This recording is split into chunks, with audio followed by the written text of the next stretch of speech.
contributing to independence, particularly this year, independence is high key. And the fact that it's high key means it should be celebrated in a big way. And there are many programs in the pipeline. And as a result of that, we need, of course, drinks, most of all. You know, the weather condition demands that we drink. To eat, drink, and be merry, because it's a merry-making period. You know, that we have achieved so much within this period. So we want to thank you for that as well, and just to say that it will surely be put into good use. As the countdown to the independence comes to an end, this presentation, which will undoubtedly lighten the burden on the presidency, is much appreciated by the Vice President, coming from an institution whose main focus has been enforcing peace and security. For GRTS News, I am Ajami Sise. The Central Bank of the Gambia has inaugurated its Financial Intelligence Unit Board at a ceremony presided over by the Minister of Finance and Economic Affairs.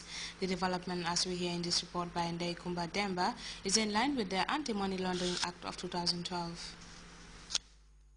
Money laundering and terrorism are considered the world's leading crimes. It could be recalled that in 2008, as part of the Gambia's arrangement with the Intergovernmental Action Group Against Money Laundering in West Africa, a specialized agency of ECOWAS conducted a joint evaluation exercise to assess the country's level of compliance with the Anti-Money Laundering Act, for which the Gambia government was required to take action.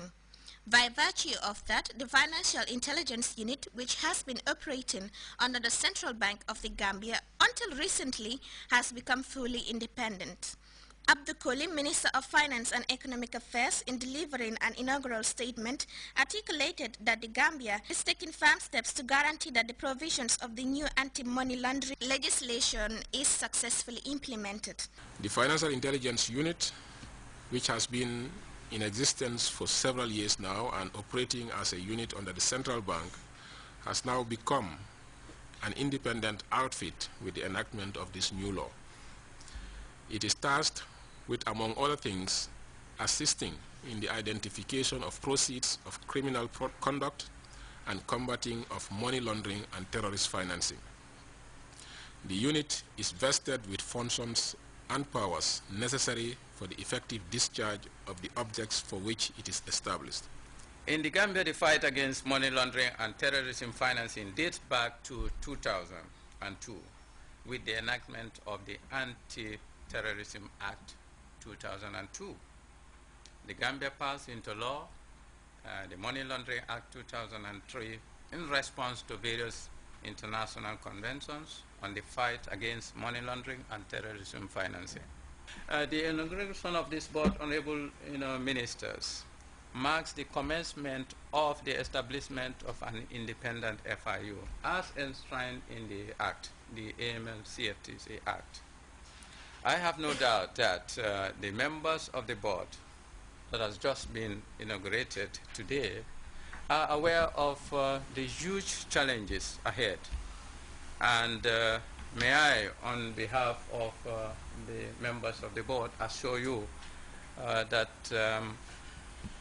we are committed to ensuring that an effective financial intelligence unit is in place, and that we will live up to the challenges, of course, with the support of all the stakeholders. The Attorney General, Minister of Justice, urged the board members of the unit to adhere to the letter as it is in the interest of the country. Looking at the word intelligence, it means or connotes a lot that one would imagine. If you properly execute your duties, you are doing all of us a great thing. If you fail to do so, you are just as bad as those that you would be working on. Money laundering, terrorism is the world's biggest crime as of today. We all know what is going on in various parts of the world. So it is your duty to help this country from sinking. At a time when today's world is increasingly becoming vulnerable to various forms of economic crimes, the launch of the Financial Intelligence Board in the Gambia could only bolster efforts aimed at ensuring a secure financial environment. For GRTS News, I am Ndeye Kumba Demba. The Insurance Association of the Gambia Wednesday organized a sponsored walk in the capital city. The association also donated food items to the RVTA Sanatorium in line with its corporate responsibility of complementing government's efforts in improving the livelihoods of the people, especially the sick and the suffering. Fatu Jassi has the rest of that story.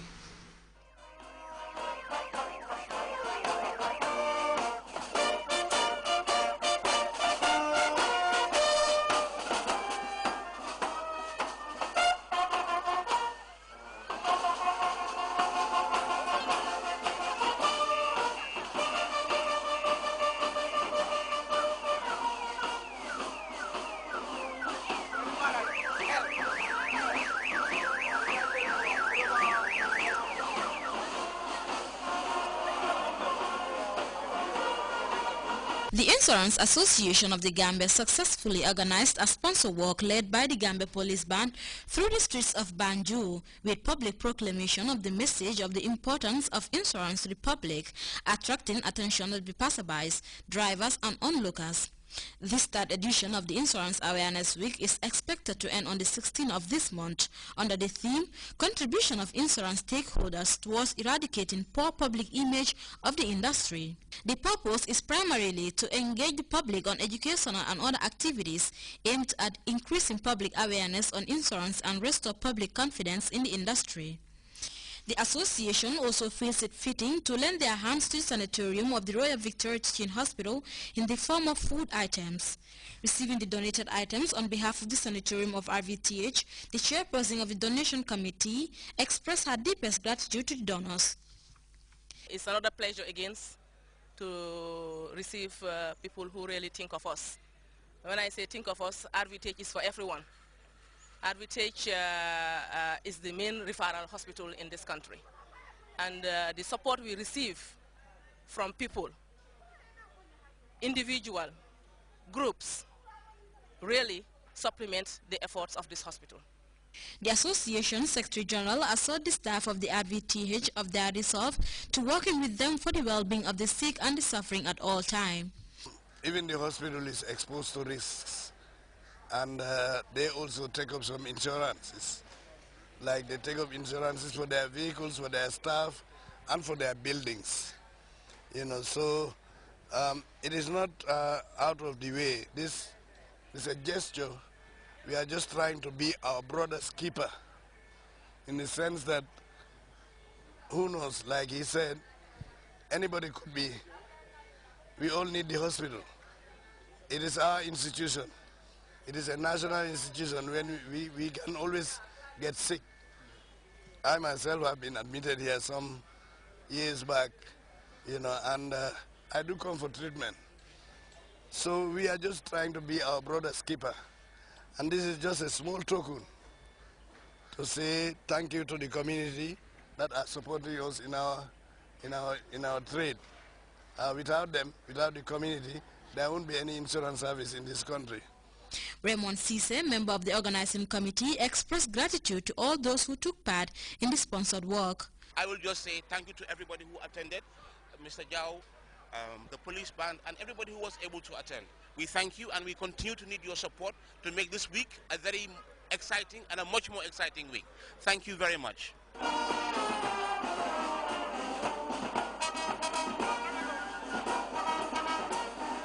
For GRTS News, I am Fatu Jassi. The Network of Biodiversity Action Journalists, a body of media practitioners and bloggers seeking to raise public awareness of burning environmental issues, has been launched in the Gambia. The occasion, which was also graced by staff of the Department of Parks and Wildlife, is premised on promoting community participation in the protection and conservation of the country's natural resources. Mamadou Estialo reports. Established in December 2010, the Gambia Biodiversity Action Journalists is an environmental and natural resource youth-led organization. Recently, the Department of Parks and Wildlife Management officially launched the organization. The day-long forum brought together stakeholders, members from the media fraternity, and the Parks and Wildlife Management. Since environmentalists are cognizant of the fact that environmental biodiversity has become a global trend, it is in this vein the Department of Parks and Wildlife are pushing further to associate with the press in disseminating the information. We cannot do anything without journalists, without the reporting, the backing of the journalists. Because we have been present for the past 20 or 30 years in this country. But